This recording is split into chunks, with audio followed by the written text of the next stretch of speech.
All right, everybody. Dennis Young, very special guest today. Billy Sherwood, all the way from the UK, fantastic bass player for Yes. Before we start, I want to tell you this is the 150th interview. And Billy, I want to thank you for Oh being, my goodness. this has been an amazing journey here. I never expected to Wow. do two or three of them. And so Good for you, man. thanks for being the 150th Congrats. guest. So maybe we could start off by talking about how you got involved in music, playing all these instruments.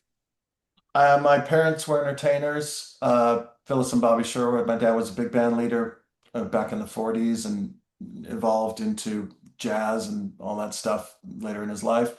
Met my mother, who was a Broadway dancer and a musician herself, plays Oh, okay. drums. And the two of them had a family. And I was born in Las Vegas, Oh, where I that, grew up in that environment of music. And so it's kind of all I knew about. And I thought that was the normal thing to do and the path that I would be on just because it was so all encompassing in the house. did you meet all And those that's big stars back then too on the strip? I'm I met a lot of people through my dad. Yeah.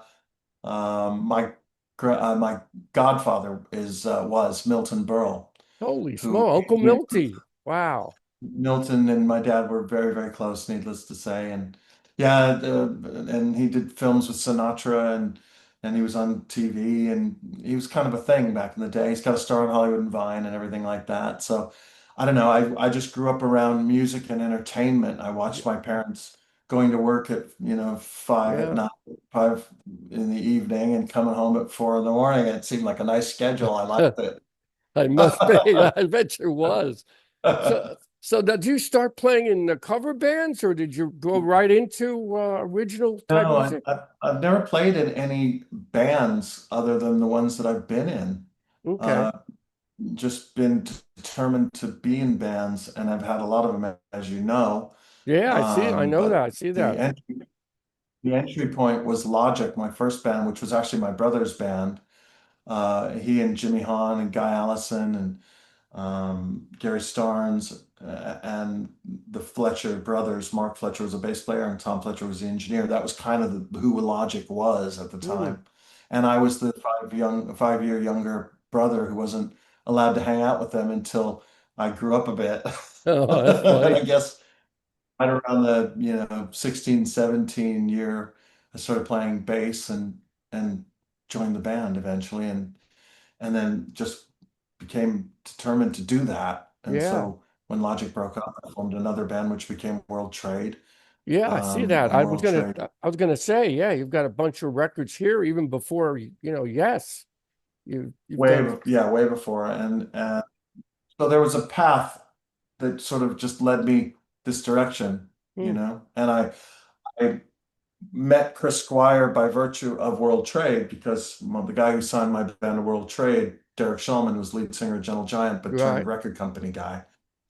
Signed my band to World Trade, and then when my album was being made, Chris heard some of the demos through Derek Shulman and said, "I really like what's going on here. Can you introduce me to this guy, Billy Sherwood?"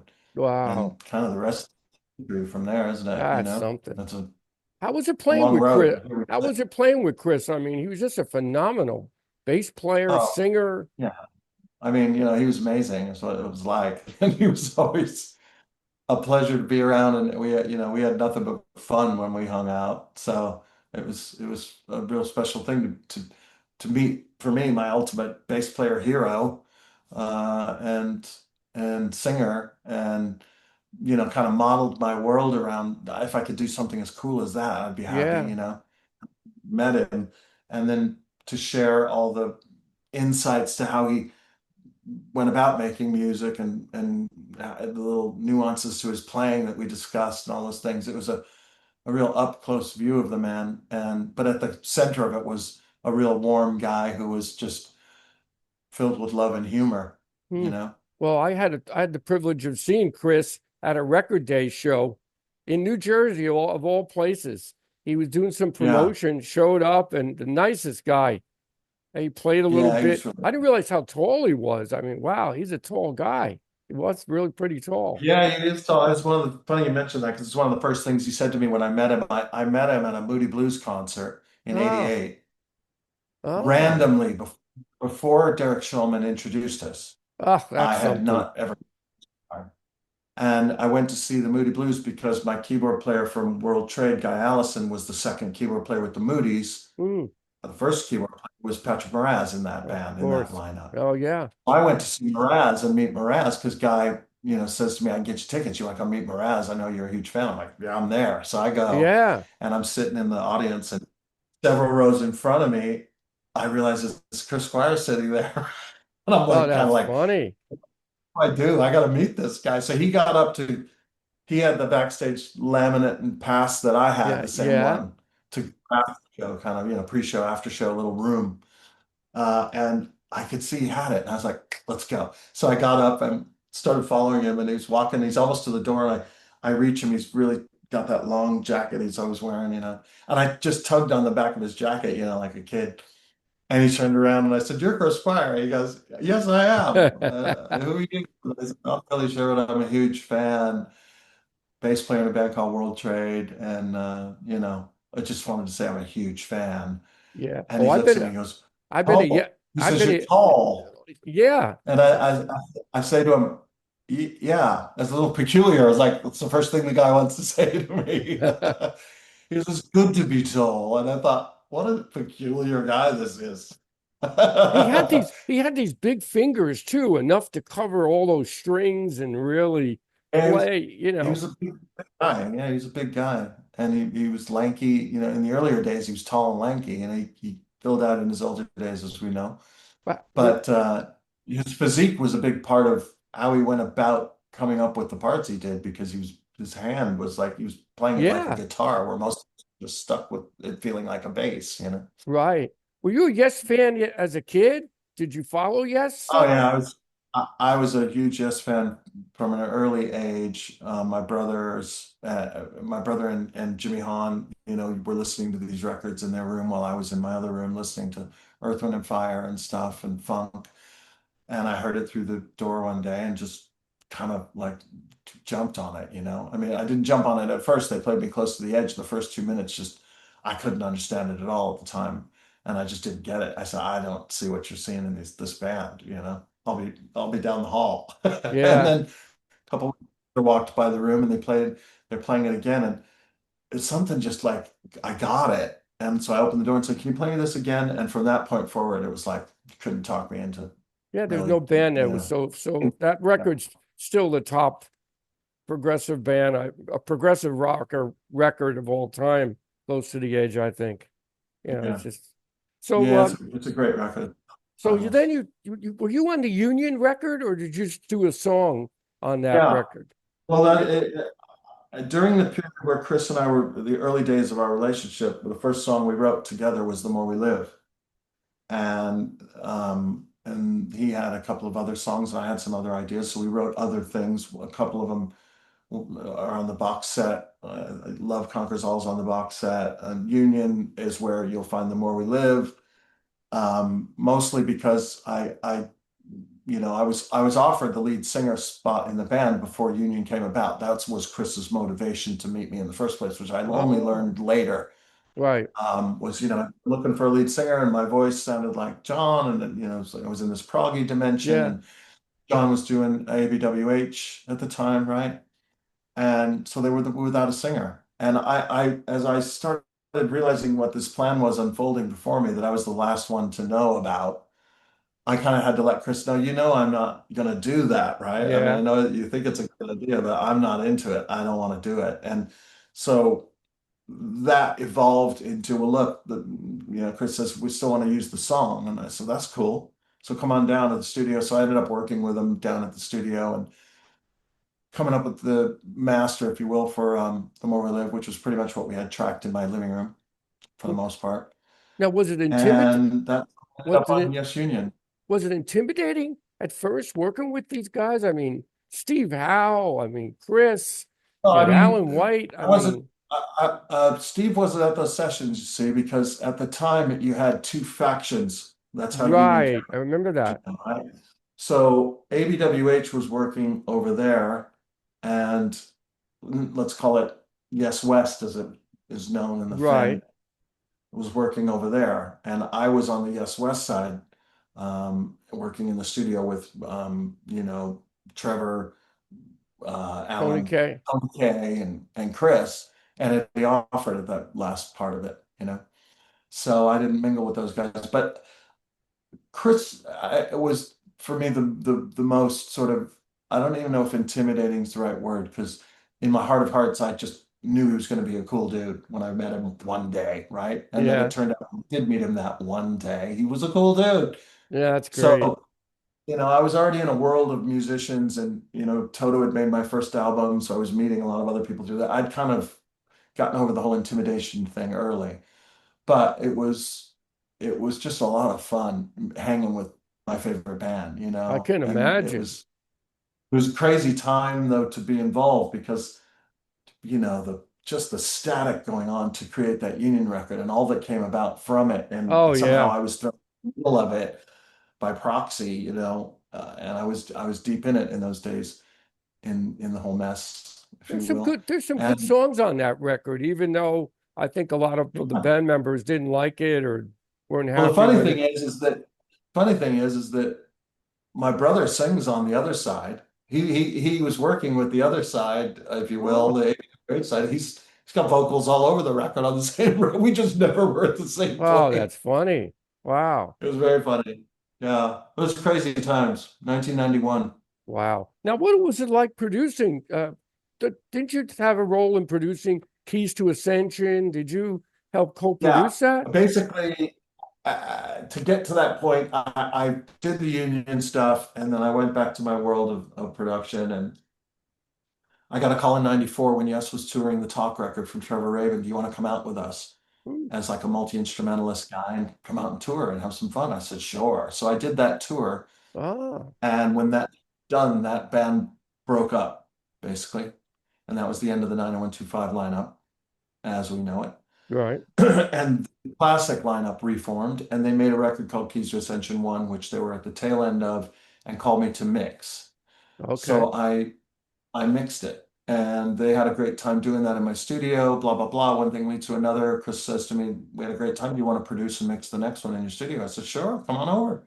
So I produced Keys to Ascension 2 and engineered it and mixed it. And Boy, that's and something. then and then Wakeman left the band. Chris and I start batting songs around, sending them around to the other guys, and before you know it, we have songs enough for a record that ended up being called Open Your Eyes. And at that point, they're like, well, you've got to be in the band, so let's get a producer so that you don't have to do that and be in the band at the same time. Now you left Um, for a so while. Now you left for a while, didn't you? Yes. Uh, uh, well, I've been in and out of it and in and around it for since those early days. oh, But officially, I was in it as a band member, if you will, from '96 to 2000, and that included the Open Your Eyes record. And then, as I said, the next album, they were like, we don't want you to produce it and just, get involved with the be in the band kind of thing. So we had Bruce Fairbairn producing up in Vancouver, and we made the record The Ladder. And then I mm, toured The Ladder. And then after that, I went back to my world of production, because I could just sense that, just like I did sense that same thing that happened early in with them, with knowing they were going to join together and create Union. yeah. I knew they were looking to align the planets to become the classic lineup again. And that's Right. exactly what they did. Mm. So I went back to my world, and then I got a call many years later, from Steve Howe, asking me to come help with the Heaven and Earth record. Mm. And so I did some background vocals and helped in that regard. And then I was kind of in and around that loop again, and they asked me to mix a bunch of their live DVDs, which I did. And then Chris, 2015, right, gets sick, asks me to, Yeah. Mm. and then we lose him, sadly. And he asked me to carry on. He knew he was going. It was a very sad period there. He knew he was going and asked me to continue. And so here we sit, and it's really hard to believe that it's 10 years later. I mean, Isn't it's that something? really Time is hard flying. to believe. Hey, it's really gone fast. I don't know if it's just me. I'm getting older, but man, time I is just know. flying by. It is. It is. So I'd like to So talk about, here we are. That's kind of the yeah, road that it's been. And it's funny, and I always say the same thing in these interviews when I'm asked about this little career path. You know, for some in the Yes community, they know all these things like we do. You know what I mean? Because yeah, they're like me, like you. We know the nooks and crannies of this whole Yes experience, right. and have watched the revolving door and all that stuff. And I'm one of those, I take it all in. I like all of the Yes world, from the 90125 stuff to the classic to the early things with Peter. I like it all.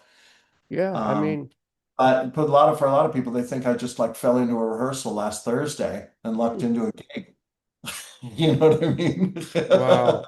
Yeah, I want to So talk about that in a little bit, but first I want to talk a little about your solo career too. I mean, you're prolific with that too. You've done what, 11 records? yeah, I haven't put anything out recently just because I've been doing other things, and I have a new solo album that I'm looking to get out there soon. And I forget about it until we start talking about things like this, and then it's like, oh yeah, I got to do that. Yeah, But yeah, there's been a lot of material pushed out there, and stuff I'm really proud of, and a lot of it's quite eclectic and out there, and some of it's a bit more commercial and melodic and stuff. But that's kind of where I go. So yeah. yeah, there's a lot of music out there for people to check out. I really like At the Speed of Life, that your first one. I mean, it looks like you played all the instruments on That that, actually right? wasn't the first one. That was quite a later one in the whole span of things. But yeah, I played Fantastic. all the instruments on all of them, Yeah, actually. I see that, man. With the exception of the very first one called The Big Piece. Okay. And the drummer on there is now the drummer in Yes, Jay Schellen. Oh, wow. Okay. Yeah. So we go way back, he and I, Well, you that's know. great. You were able to incorporate them into the band. How He's did also in Conspiracy with me and Chris. yes.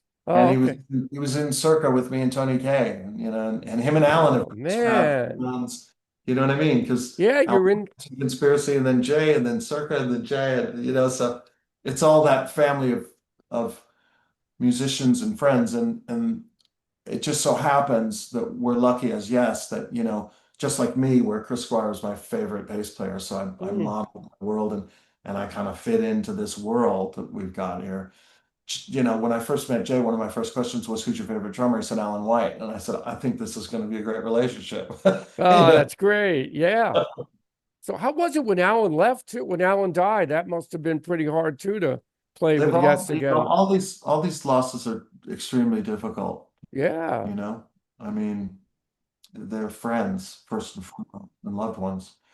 And it's not easy, you know. No. And it's difficult to get on, but one has to, because we Yeah. kind of have to look for the ones we've lost. And in this situation with Yes, that all their contributions to it, the whole thing, and their musical contributions and just their years put into it, is a testament to how much they loved the band. And as life has evolved, Chris knew I loved the band, and Alan Mm, knew Jay loved the band. And so you just go on with that in your mind as you go forward. But the sadness, it still comes and goes. I mean, I yeah. think about it all. How you did your know first solo tour go? I know you just finished up that, right? It was good. I mean, the tickets were a bit light in places because we put it up with 28 days in front of the first show. So we didn't really go about that right. But it was the only window of opportunity, because all the other venues, they were all stacked up and getting, booked. But I really wanted to Mm, get out there and do it, and so we did, and it was a blast. And we made a live DVD that I believe they're editing now, okay. from Emmy App Studios. And I've got it. I've literally just finished mixing it a couple of days ago, and it's Oh, it's great. 106 minutes. It's really cool. Sounds really, really good. Is that going to be out pretty in the fall, or you're going to have it next? I'm not sure how or when, because it's reliant on the video editing, and I know how long it took me to mix it, and then video editing takes even longer. So I don't really have any definitive dates, but it's in the works, and I've done my bit. Yeah. I've mixed it, so it's in their hands now soon. Now, before we get on to the current Yes shows, I see you did so much work with so many artists. I'd like to run down a couple of them that you worked with. Paul Rogers, how was that? Paul was amazing and instrumental in launching my career as a producer, because Oh, okay. That was the first, up until that point, I'd made a couple of records, and produced things, obviously, but not on a level that it kicked off once I made that record with Paul. Um, I was Hmm. hired on there as a ghost, which happens a lot when back in the day when you were making records, you were paid to ghost sing stuff, Hmm. and ghost on this and ghost mix and someone else takes Hmm. your credit. It was neither here nor there. For me, it was work. You know what I mean? And as you Yeah, a sure. producer and engineer in LA, you take the work. So I took the work. Anyway, one of those pieces of work, I was asked to ghost produce the Paul Rogers Muddy Waters Blues record. Yeah. And Paul's going to be the official producer. I got no problem with that. I've got nothing but respect for Paul, and he's an amazing musician. Why not? Let's do it. Yeah. Yeah. And Wow. met Paul, and we got off right away, became friends, and there was respect there between the two of us doing what each guy knew each guy was there to do. And we just got on with making this amazing record, you know, Yeah, it is. and I've heard it. with all these amazing guitar players on there. Hmm. So we come time to the end where it's time to, I say to Paul, I'm mixing it in the room there, and Paul comes in. I said, hey, by the way, we're nearing the end. You got to get the credits together. Hmm. That's kind of one of the things you need to pull together for the record. It's part of what the producer does, put the credits. Okay, he says, okay, I'm on it. So he goes back and he gets all the credits written. He's in there quite a while and writes. And he's got it all, and he comes in and he hands it to me and he says, just proof this for me. Hmm. And I look at it, and on the top it says produced by Paul Rogers and Billy Sherwood. And I said, well, hang on a minute. Yeah. My name shouldn't be on there. And he goes, what are you talking about? And I said, well, I was hired as a ghost producer, from the label. Hmm. So, and I'm cool with it, Paul, you know what I mean? So just take my name off and everything else looks good. He goes, really? And I said, well, yeah, that's what we do here. Okay, I'll be right back. So he goes out and he tweaks the thing. And then he comes back in a few minutes later. He puts it in front of me again. And I look at it. Now it just says produced by Billy Sherwood. Oh, And wow. I said, Paul, Oh, that's no, something. no, no, no, no. You've gone the wrong direction here. You should take my name off. And he goes, but that's not what's happened here. You've produced this record. I said, well, I know that. You know that. But it's Yeah, just the way this game's played. right. He goes, no, man, I'm not doing that. And I said, well, no, Paul, seriously, you don't have to do this. I'm good with it. No, it's not the right thing. And so after the third or fourth time of him saying no, I just said, okay. And so I became the producer of the record. Now, I did produce it, but it wasn't how we went into it. I wasn't expecting that. Oh, So I wow. thought that was an Yeah. amazing thing of Paul to do for me. And it really did light up a career that I don't know that I would have had without Paul doing that kind gesture. Hmm. And I'm grateful for it. But just an amazing experience and an amazing singer, professional, Oh, and yeah. just, I mean, we all know what he's done and capable of. And I got to witness it up close and personal. And there's some amazing vocals on that record. And those were all live takes in the studio with the band. You know what I mean? Oh, It really? was Well, so just they everything had was live. rehearsed. Wow. On, Huh. yeah, piano on bass and Jason Bonham on drums and the guitar player Ian, I forget his last name now, pardon me, but that was the core band, and they'd rehearsed for weeks on end before they got to the studio. So when they came in, they were Hmm. ready, and they did it. And Paul, man, it was just like, oh my God, you just hoped that nobody screwed up as they were playing the track, so that because his vocals just too great, and they all just nailed it. So great experience, and it was a Grammy nominated record, which was part of the reason why it propelled what I wanted to do in the production world. Well, that's So I and didn't now, ghost anything. now, how do you No choose ghost what? producing after that. Now, how do you choose who to produce? Like, do you actually look at the project and say, Uh, okay, this is something I want to do, well, I or is mean, it? the Paul Rogers thing is a perfect example. I was just called by the label Oh, okay. because Phil Carson, who is had a label called JVC, not was it JVC? Victory Records. Sorry, it was called Victory Records. And he had faith in me to do what I did, and he was the one who called me in for the Paul record. Hmm. And I'm grateful for that as well. And so after the Paul record, and he knew I could kind of handle the rodeo that goes on when you make a record like that. Uh, he's he called me one day and said, "What do you think about producing a couple Motorhead tracks?" And I was like, Wow, "Sure, I'll that's do it." something too. I never say no to anything really. but Motorhead was like such a different genre, for me. Mm, But we went in there and we produced this track called Hellraiser for the Hellraiser 3 film, and it was killer. And then I mm, recorded another track with them, which is on, I think it's on their record March or Die. Um, so it's something. There's a couple tracks I did with Motorhead. Anyway, point being, like, I'm not like a Spielberg type producer where I could create a project and just fund it and go. I'm an independent producer, so I go where the work takes me. right. And after after that Paul Rogers record, I did so many tribute records because it was Paul Rogers was a tribute record, is what we made, a tribute to Muddy Waters. And they hadn't really been made a lot of Mm, those at that point. There weren't a lot of those made. And it kicked off. So I was getting calls from different labels, and wow. then and That's in addition to that, I mean, I guess as a producer of my own bands at one point, where we're starting to I'm producing my own bands. I I created all that stuff in the studio and then went and did deals with record companies as you do, you know. So it's a combination of creating projects. I mean, for instance, the Prague Collective, which you know about, yeah.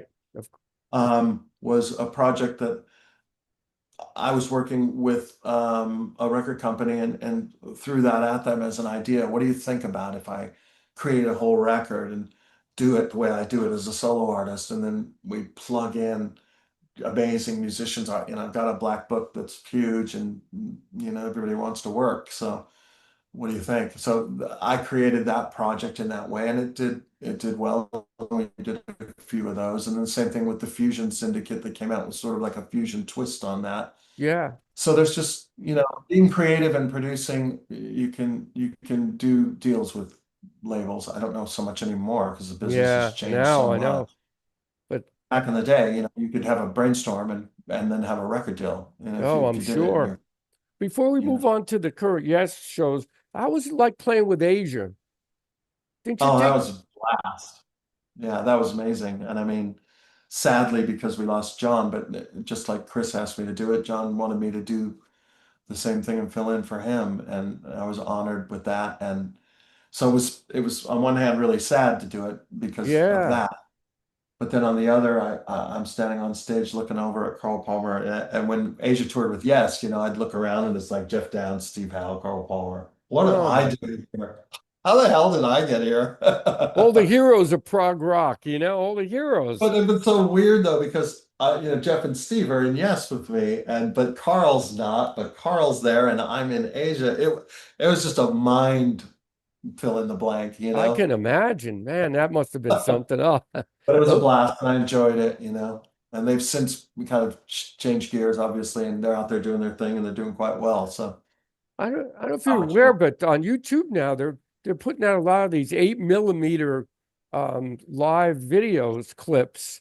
And I Mm. saw one recently of early King Crimson from like 73 with John. And oh, Oh, what a man. beast on bass. Oh, Yeah, he was cool. He had a different style, but it was so unique to his trip. And that was the other thing that I enjoyed about Asia is, especially when we're doing Yes and Asia together, is I was playing a completely different style of playing with Asia, which I can do. And I do sessions all the time, so I can play a lot of different genre styles if I need to. right. But I live in that Yes in my lives for the most part. So to play Asia stuff, it was different and more structured in its format, and just needed to just have that powering thing that John did well. Oh, he was such a I such mean, a I love my powerful. favorite of all, and I produced one of John's. I produced one, and it was a strange way that came about because he had done so many tribute records for me. Then one day I Mm, called him to see, do you want to sit on this one? He said, yeah, I'd love to. And I said, oh, by the way, how many of these have we done? He's like, oh, God, I'm not keeping track. I said, what if we wrote something original just to see what happens? He goes, you know what? Better than that. Why don't I come to you? I'm making a new solo album. You produce it, we'll co-write it. yeah. And so that became the Raised in Captivity record. Oh man. So I got to sit up and with Wetton, who's one of my heroes, and talk about Crimson and all the great things that he's done, Asia, blah blah blah. And then I get to UK and I'm like, but UK, man, that's my favorite of all of it. Oh my gosh. Yeah. Love. Well, you've been working with the two greats of music, Yeah. all And modern music. another really nice person, sweet, warm, loving guy, Oh from, yeah, I seemed it. yeah, yeah, So I don't want to take up too much more of your time, but let's talk about the tour coming up, yeah. the Fragile tour, and that starts October 1st. You probably are right. I tend to not look down until we're getting close Okay. to it because the landscape shifts and moves. And all I know for now is and you are right. If it's on Yes World, you're Yeah. right. I'm just the last one to know. Uh, Rehearsal start. I fly out September 21st to start rehearsing. So yeah, it's getting going, and I'll probably have to start picking up one of those things over there next week and start really digging into some bass parts and refreshing. I've played most of what the set is going to be, and I can't really give away other than the obvious. We know we're playing Fragile, right? But I don't want to give away any of the hints in the back half. But No, we will a let the lot of audience be stuff I played over surprised. the there's a lot I've played in 10 years with these guys, so the refresher isn't as difficult as it once was, but it needs to be done, and I need to start next week. So call me and remind me. Are you going to be doing the whole? Are you going to be doing the whole record of Fragile, or just parts of it? Or Yeah, we're playing the Fragile record. Yeah. oh, that's It's great. yeah, it's gonna be One of my good. favorite Yes songs is "Heart of the Sunrise." I mean, Yeah, that is such an amazing song. yeah. It's so well arranged and hits all the right moments at the right time. It's a spectacular piece of music, and it's a blast to play. Now, do you guys Yeah. travel on a tour bus, or do you actually go to No, hotels? Or no, we planes, trains, and automobiles for the most part. And okay, I rent my own car on the road so I can do my own thing, and that's nice. I don't have to get a quorum together in a van to stop at a Starbucks. I can do Yeah, my right, right. thing. So I travel that way. Steve travels alone, so he could do the same type of freedom. I've learned over all these many years, once I started taking my own car, that I enjoy the touring even more because I can see more of what's going on the ground as we're passing through those cities and towns. I Yeah. like, Oh, yeah. You're on a tour bus. I can't imagine that. Cram bus, with everybody else there. And oh, yeah. I mean, it's that's a a bit. different way to go. And we did one tour where Jay, myself, and John were on a bus, and it was enjoyable. But I find that it's the most relaxing for me to just hop in a car, and I like to drive. So, and they're not on long, the West Coast, you start not being able to drive so much because the jumps are quite large. But on the East Coast, everything's kind of closely knit for the most part. I see you're playing in Morristown, about a half hour from me. So I'm going to try to make it to the show. Cool, cool, cool, Yeah, that's a cool. nice theater, community theater. Yeah, It's a beautiful place. I don't know if you yeah, played there before, but it's very nice. probably. It sounds familiar. And you Yeah. know who I saw there? UK. Oh, wow, really? I was Oh, at that's cool. I was in high school, and that was the original UK, with Bill, Oh, Alan wow. Holsworth, Eddie Jobson, and John. It was just one of my favorite all-time shows. Yeah, I saw the other UK with Bozio in opening for Jethro Tull, Oh which my was gosh. on the Stormwatch tour. Yeah, I don't remember what Wow. year. Had to be like 79, I guess, was Danger Money, right? Somewhere around there. Now, for everybody out there, who's in the current lineup of Yes right now? I don't know if everybody It's I know. me and Steve Howe, Jeff Okay. Downs, John Davison, and Jay Sean. Oh, okay. And John's I been might add the longest running version of Yes that has not broken up ever since. well, that's something. We're And the there's been longest running that's version. funny. There's been a lot of different phases. It's a testament to how much fun we're having, and we are enjoying each other's company, you Oh, know? that's great. That makes it all the difference. If there's no tension between musicians, I've been in bands where there's been tension. I mean, it Yeah. adds to the music sometimes, but then off stage, it's, you It's know, not worth the price of admission after a while. no, it isn't Yeah. worth it. It's tough to do it. Well, before we Yeah. go, I want to ask about the equipment you're using also, a little briefly, the bass and maybe a few of the uh, Sure. Well, outboard gear. I'm using Ibanez bases now, endorsing that company. They've been really, really good, and they've made me a custom H string that I use on the road. That is just my favorite bass in my arsenal of basses. It's just Mm, gorgeous, plays amazing. And I use Tech 21 amplifiers and speakers on stage. okay. Have line 6 pedal boards, two of them linked together that go into an X32 Behringer console that I've shaped and formed all the EQs and got everything nailed the way I like it. And that goes to front of house as well as the speakers. And that's how he gets the sound. And then the X32 that I described, the monitor guys send me subgroups of drums, keyboards, whatnot, and people will see when I play. I have iPads on my mic stand. One of them is dedicated to my monitor mix, so I can Oh, okay. adjust my mix, and I don't have to ask anyway. It's Oh, kind that's of good. tantamount to it's like driving my own car, except it's audio. No, I don't have to deal with Oh, you anything. can't beat No that. one, I've just got my own control. So it makes the gigs so pleasurable to do because my mix just is like it sounds like a record every Well, I night. can't And wait to hear this. I mean, your playing is always really great. I mean, I've thanks. seen you before and I've seen your some of the YouTube clips. I wanted to ask you about progressive rock in general. What do you feel like these days it's about? You think it's where do Well, you feel it's headed? I mean, I've always felt progressive rock is really nothing more than the one musical branch off the genre tree where you can explore and there's no rules. So, and that includes sometimes being simple and writing just simple songs, but there's something within, I find those simple songs there's complexities. I mean, look at Mm, Roundabout, for instance. It's a relatively straight ahead song, but right. it's complex as hell at the same time, because it's been yesified, if you will. And so for me, it's a very large window of what could fit into that prog community. And I hear new artists. There's a girl that I discovered on Reels quite by accident. Her name's Madeline May, Okay. and I've been really loving what she's doing because she's got these amazing, gorgeous sort of pop things going on, but the production's really unique, and some of the harmonies are very unique and worked out in a clever way. And I caught a clip of her the other day talking about her influences, and sure enough, Laurie Anderson, Kate Bush, this very young girl is Mm, describing like some of my heroes from Prague. If Kate Bush is in Prague, I don't know what is, you know what I mean? yeah, yeah, Uh, and so it's out there, and people are kind of going for it, you know what I mean? And I yeah. think that's encouraging for the progressive rock community as a whole. I don't think I think it's dangerous to box prog into this thing that, if it's not longer than 12 minutes, it's not prog I because it's agree.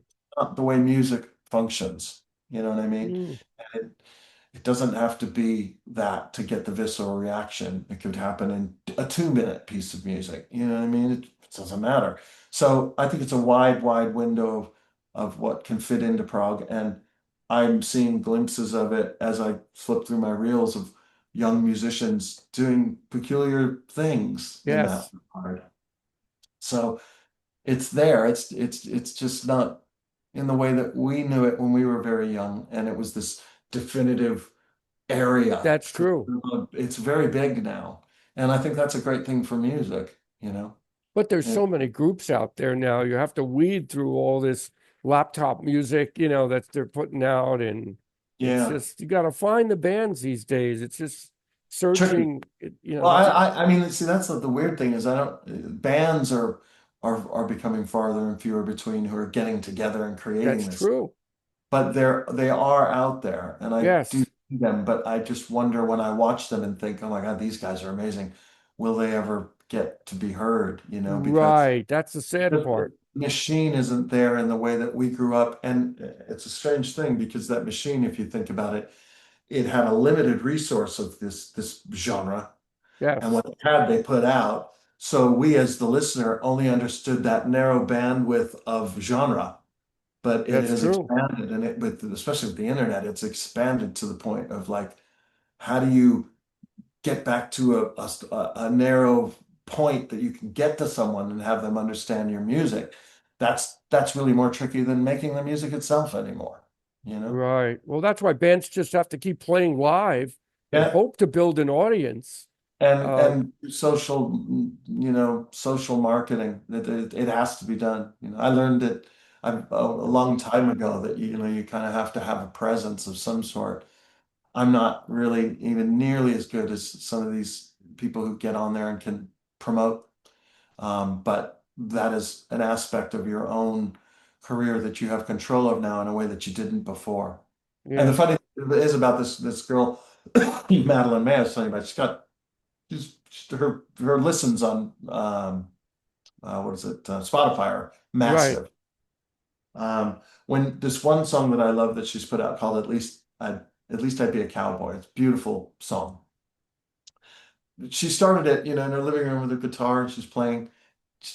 And she just, I'm writing this song, you know what I mean? And then she shows you writing the song, and then the song's out. And so people have come along for the ride in the creation of this thing, Mm, which is something you would never consider doing back in the day, right? You wouldn't have people sitting in the studio while you're making Close to the Edge, while you're sorting out what Close to the Edge is going to become. yeah, that's I true. mean, you just want the surprise, people to hear the finished product. So there's a whole different mindset of how to go about it, which I think that's the other side of the coin of the optimism for me is that it's possible if you see what you want and you've got the dream, you can go create the dream. I mean, there's bands like yourself, there's others that older musicians that are still doing great music, but then you have some of the other older acts. It's just like, for me, it's embarrassing, or not embarrassing, but maybe it's just a nostalgia trip for people to see, some of those Well, older artists. It's I just mean, I think that there's always going to be that desire to see what we grew up with, and right, exactly. in our case with Yes, and it took time, especially after losing Chris. We weren't going to jump in the studio and make a record. No, I That agree. wave of sorrow and all that came with had to pass and well pass before we could even begin to think about it. But with that said, now where we are, Yes is, working on a third album in this configuration, if you will, in a very short period of time, if you really consider it, between The Quest, Mirror to the Sky, and we're going. Because we want to, as artists, express ourselves. And, to be quite frank, it's like the fans are the ones who can decipher whether they like it or not. But we as the band want to create. And so we Mm, create. And that is the spark of anything that is to carry on, is that I you've got to agree. hire, I think, to create. Well, You that's know, what you're nothing doing. against bands that want Yeah. to go out there and just play their hits because that's what they can do. But we want to create and carry on and do anew. And there's other bands that do the same thing. I mean, there's a lot of bands making new music. But I Well, know from our perspective, we really want to write and create new things. And that's why that's the difference between you guys still making music and other some acts just doing the best of shows, and that's all they do, yeah, yeah. and it's kind of like, I don't know, but I guess I come And from an age where all the new bands were always playing the big places when we were kids, and now it's kind of flipped a little bit. oh yeah. Well, yeah, I mean the audience and the way that it's all the music business has gone, it's a Oh, whole new landscape, you know. atrocious what goes on. But what are you going to do? This is This is the world we live 2025, in. right? Yeah, I mean, it's a double-edged sword, as I say, because on one hand, it's changed everything and thrown everything out of whack. On the other, it's allowed people who wouldn't have had access to the machine at all can now have access to it and do their thing. And if it's good and they catch a buzz, I mean, obviously, this chick I've been talking about, she's great because I saw it and went, she's great. And other people saw it and went, she's great. And now she's on her way. You know what I mean? Yeah, that's great. I mean, I think I came in a little late to the party, to be honest, but there she goes, so and it all starts with her playing her little ukulele in her living room, writing a song that people dig, Well, I so think social rules media of is, all, I mean, there were never really rules to the way you went about how to go about it, getting a record. yes, I Just you go agree. for it. And it's kind of the same thing, except you don't have the record companies as a third party in the way at the beginning. Because back in the day when you were trying to get your band signed, I mean, I can't tell you how many showcases we did in various bands that you know of now that didn't work then, and that we didn't get signed until we played the one where the guy was there who liked it. Right, Now right. you have your own media, you put it out, and if people dig it and you start getting views and your world starts increasing, you're on your way, you know? All the good comes to the top, Yeah, so that's what yeah. happens. And all the And crappy stuff. word of mouth is still a thing, you know. That's how we found out about stuff was like, did you hear that? Exactly.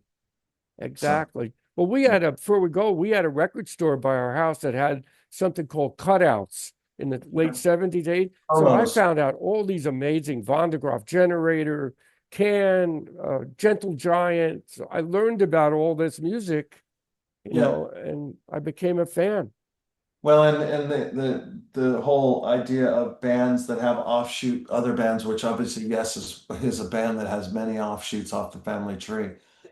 That's another thing that promotes the musical chain to keep kind of building, if you will, Right. because I mean, you've got Tony Levin doing his thing with the Stickmen, and they're working on new music, and there's just lots going on, and we as progressive fans, and fusion jazz fans, if you will, kind of want to seek out that stuff. That's right. We do that on our own and we go, oh, that guy, yeah, I got to hear it. What's it like?